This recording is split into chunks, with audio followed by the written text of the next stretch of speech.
fent l'última entrevista d'avui i l'última entrevista de l'any 2021 aquí a la nostra gent i viatjarem fins a Càlig per parlar amb la seva alcaldessa, Ernestina Borràs, i fer un repàs també a alguns temes importants de la localitat durant l'any 2021.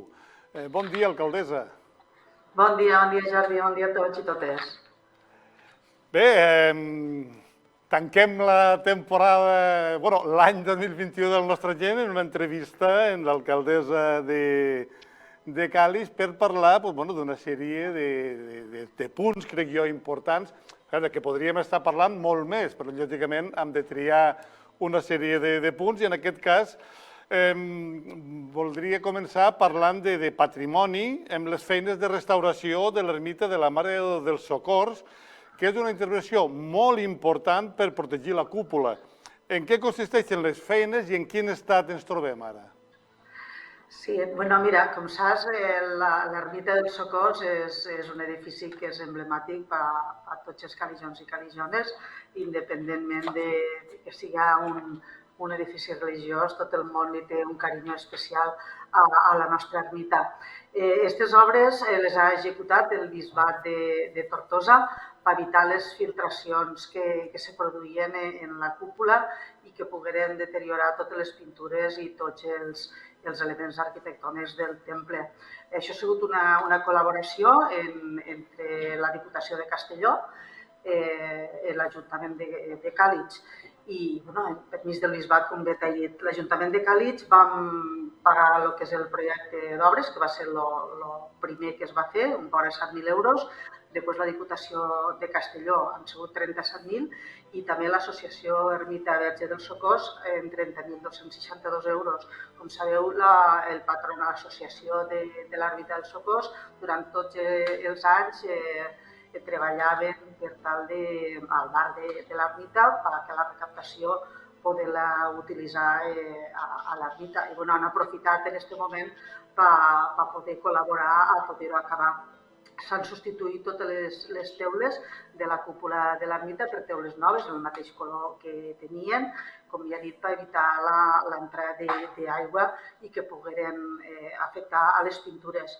En un principi, a la part interior, l'únic que anaven a reparar eren els elements de revestiment lineals, però a l'estall l'embastida, perquè realment ha sigut una obra molt delicada i molt important, han aprofitat per restaurar tot el que són les pintures que ja havien sofrit desperfectes per les humitats.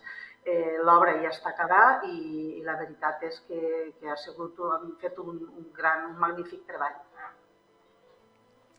Un altre dels espais realment, o dels atractius que ara mateix té Càlig, que és la Torre Calellona, rehabilitada i convertida en un nou espai cultural, com diem, un dels atractius de Càlig.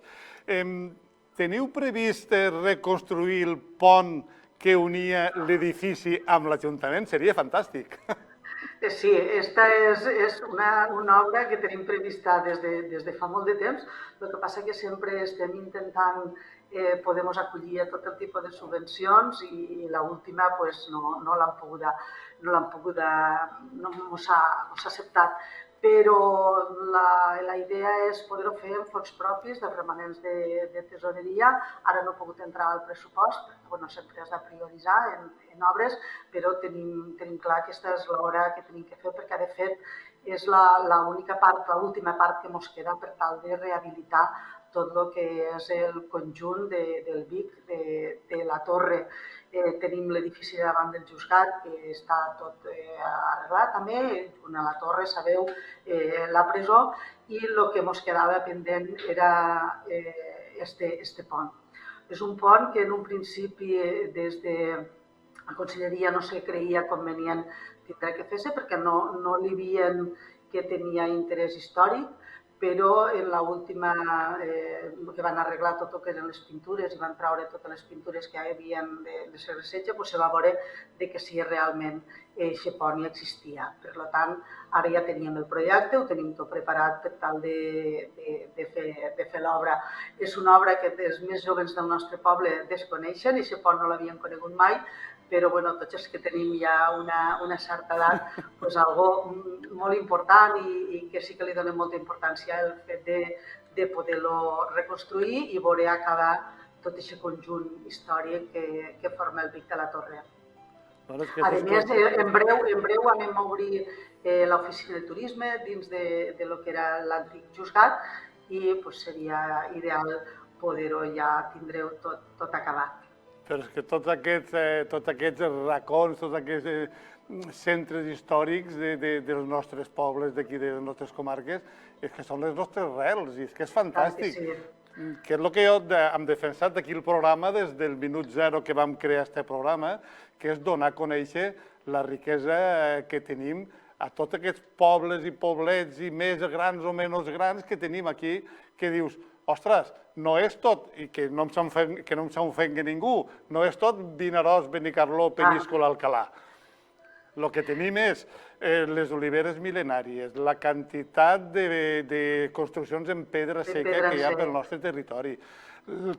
A veure, si entrem a Sant Mateu, ja sabem que Sant Mateu, històricament, però bueno... Això és una altra... Sí, juguen a una altra lliga, però m'hi referir que tu vas mirant el que tenim, la Torre Caligione, si li piquem el pontet, jo, per exemple, recordo Ulldecona que tenim algun carreró d'Ulldecona amb el pontet, que encara se conserva el pontet que anava d'una casa a l'altra. O sigui, tot això és... Nosaltres a Càlig també tenim el carrer El Pont i... Molt bé, doncs ara tot el que teníem...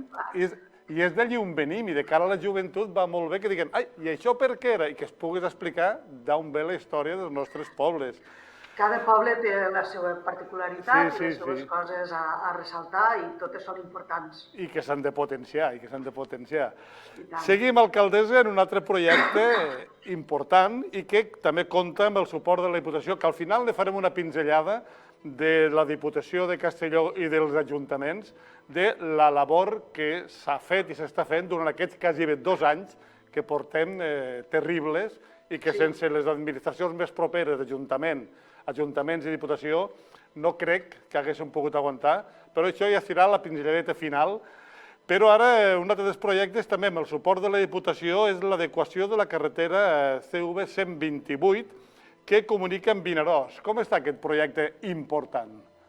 Bueno, doncs aquesta carretera és una antiga reivindicació del nostre poble que creiem, perquè així se'ns havia dit, que ja estaven redactant-se els projectes i que després hem sabut que no era així.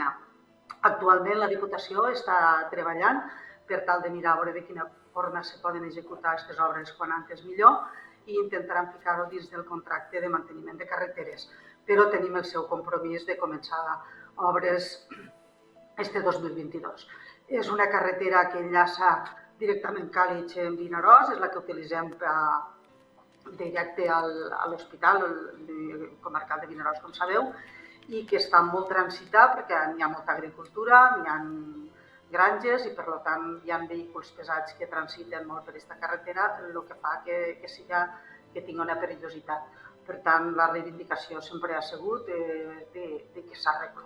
I tenim el compromís de l'actual Diputació de que així serà quan antes. Una altra de les obres importants que també s'han dut a terme durant aquest any ha estat la reparació i educació de la piscina municipal que presentava algunes deficiències que van obligar a tancar-la l'any passat. En què han consistit aquestes feines? Sí, bé, com bé dius, l'any passat no vam poder obrir la piscina, ja havíem pres totes les mesures per tema de Covid, però a últim moment, per problemes tècnics de canalització de la piscina, no vam poder obrir i, per tant, no podíem assegurar que estigués tot en condicions per tal de garantir la salut dels usuaris de la piscina. Pensa que l'antiga piscina datava de l'any 1983, són 38 anys i sí que s'han anat fent obres de reparació per arribar a un punt en què ja va dir prou. Entonces, el que s'ha fet és, al mateix got on estava l'altra, és construir una piscina nova en accessibilitat, no pot ser d'altra manera. També hem arreglat tot el que és els banys, mobiliari nou, gespa artificial, il·luminació solar, per tal de deixar la instal·lació perfectes condicions. Ha sigut una inversió en fons propis de l'Ajuntament de més de 215.000 euros, algo molt important i una despesa gran per un poble com el de Càlig, però enguany a l'estiu vam poder ficar-la en marxa i molt contents perquè són unes instal·lacions fantàstiques.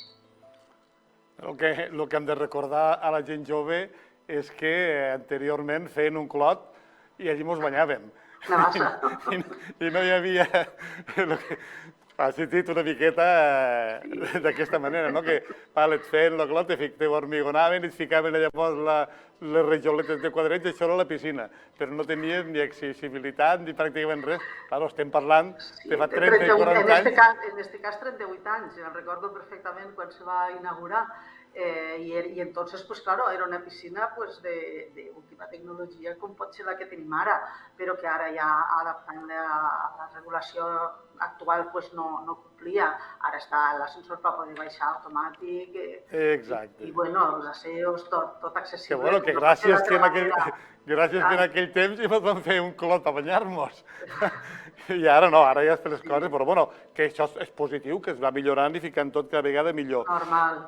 I parlant de les millores, anem al Centre de Cultura, on també s'ha estat treballant a l'arc de l'any per millorar, sobretot, l'accessibilitat.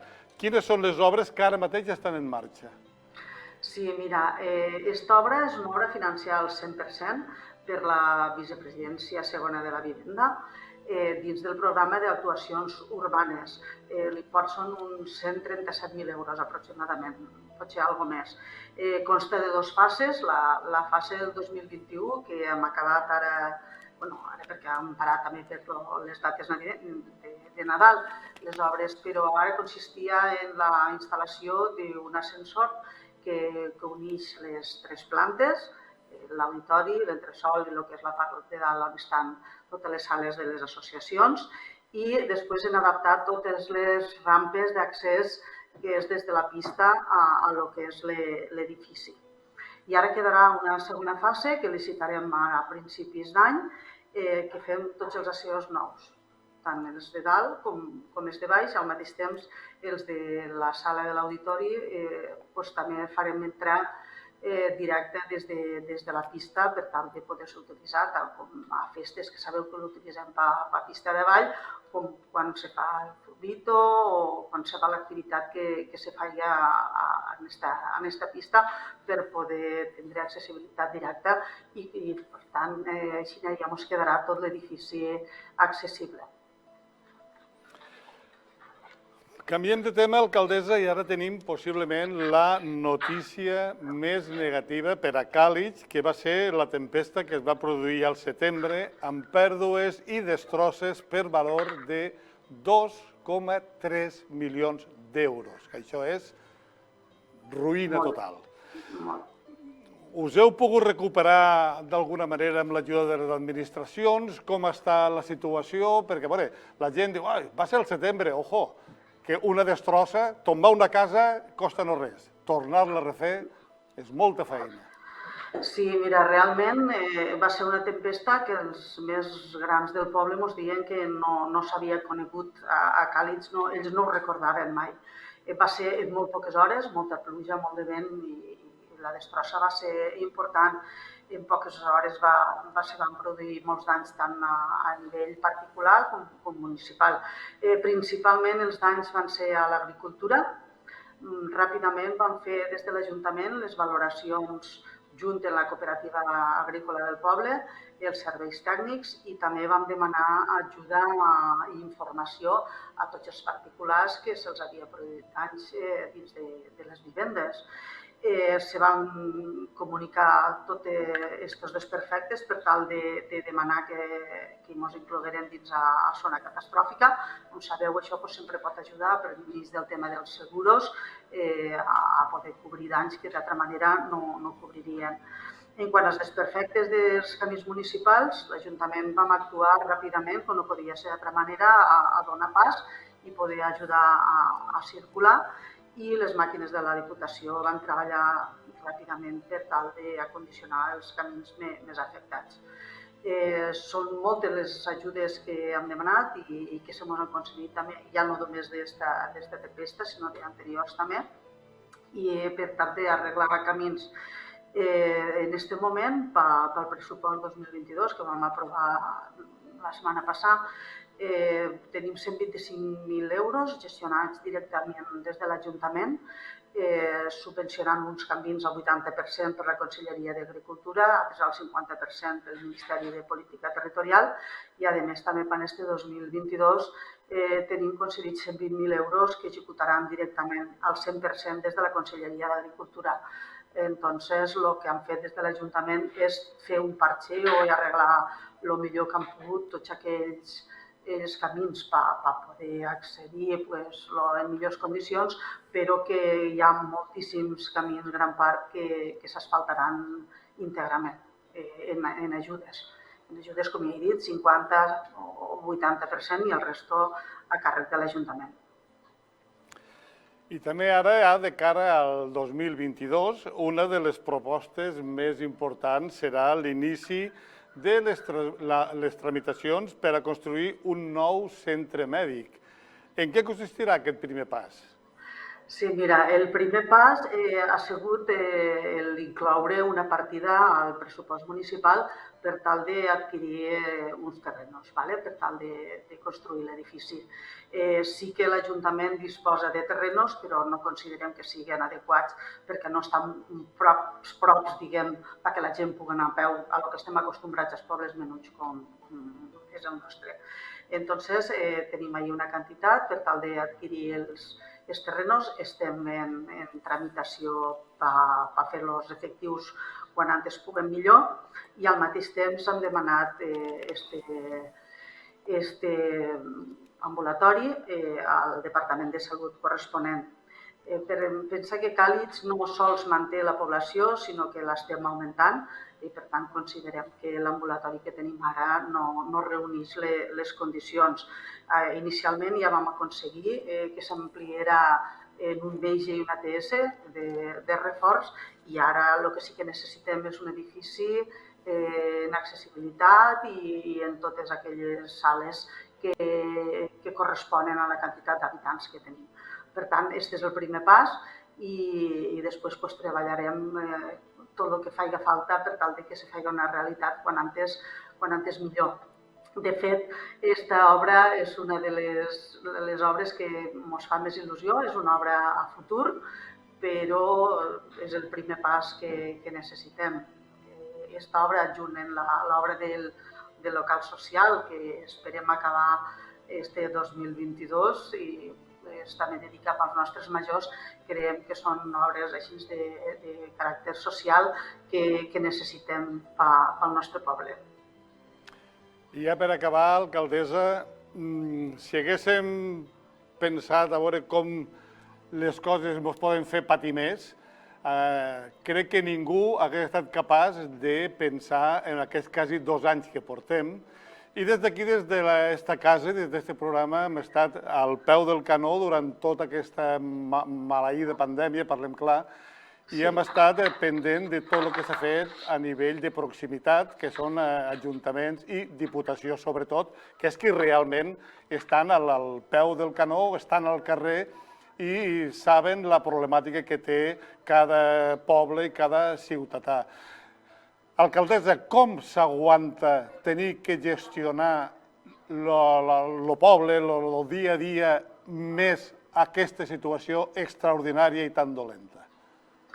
A veure, realment, tal com dius, és una situació que mai haguérem pensat que arribaria i molt menys que duraria tot el temps que està durant. Perquè, com bé dius, ja fa 2 anys, l'any passat recordo quan fèiem la felicitació de Nadal que desitjàvem per aquest 2021 que tot tornarà a la normalitat i ja estem acabant el 2021 i ara és el que desitgem pel 2022.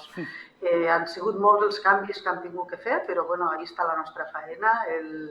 El treballar en abundància i sense problemes és molt fàcil, el més difícil és adaptar-nos i i mirar tot allò que més falta fa i prioritzar.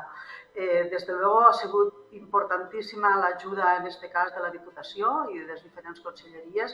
La Diputació ha estat al costat dels ajuntaments quan ens ha fet falta, com antes ja hem parlat en el tema de camins, doncs en seguida que hem tingut un problema han estat aquí les màquines per ajudar-nos. Jo sempre dic que hi havia unes màquines roges que a Càlig no les havíem vistes mai en la vida i, sin embargo, ara ja estem, per desgràcia, massa vegades, per desgràcia en el cas de tempestes, però quan ha fet falta per arreglar camins, ahí estan per ajudar-nos. I després tota la gran quantitat d'ajudes que hem rebut per tal de poder utilitzar en aquelles coses que els ajuntaments, com a majors d'edats que sempre diem que som, creiem convenient que utilitzar-los. En aquest cas són per inversions, a mi me pareix molt correcte que siga per inversions, perquè té que notar-se també que la Diputació ha estat ahí ajudant en tot i nosaltres ja treballarem pel gasto corrent, que també és la nostra feina, i també de les diferents conselleries en totes les ajudes que han hagut. Sabeu, ara no s'ha dit la quantitat de diners que han entrat, però és una quantitat molt important i que això ha fet que poguérem tirar endavant tots aquells projectes que teníem pensats, més a més afrontar el tema de la pandèmia en donar tot allò que creiem que ens feia falta als nostres pobles. I també, des de luego, en el nostre cas han sigut més de 30 empreses que han recibit ajudes, tots els autònoms, les empreses, com sabeu, de restauració i tots aquells IAEs que al poble ha fet falta donar aquesta espenta. Sabem que mai és prou, però creiem que ha sigut una important ajuda i així ens ho han fet saber els empresaris que ho han rebut. Per tant, els pobles, ni menuts ni grans, cada un per les seves necessitats, si no haguérem tingut aquest suport de les institucions, tant de la Diputació com de la Generalitat, realment hauria sigut molt difícil afrontar-ho. Està clar que haguérem afrontat aquelles coses de la pandèmia, però s'hagueren quedat atràs altres inversions que ara per aquestes ajudes s'han pogut dur a terme també. Ernestina Borràs, alcaldessa de Càlig, moltes gràcies per haver atès una vegada més en directe la nostra gent del Canal 56, que tinguéssim una bona sortida d'any i una bona entrada d'any i que tant de bo l'any que ve ja poguéssim parlar d'una altra manera. I per acabar aquesta entrevista acabarem amb un bon sabor de boca amb la Jota de Rondalla de Càlig. Alcaldessa, gràcies.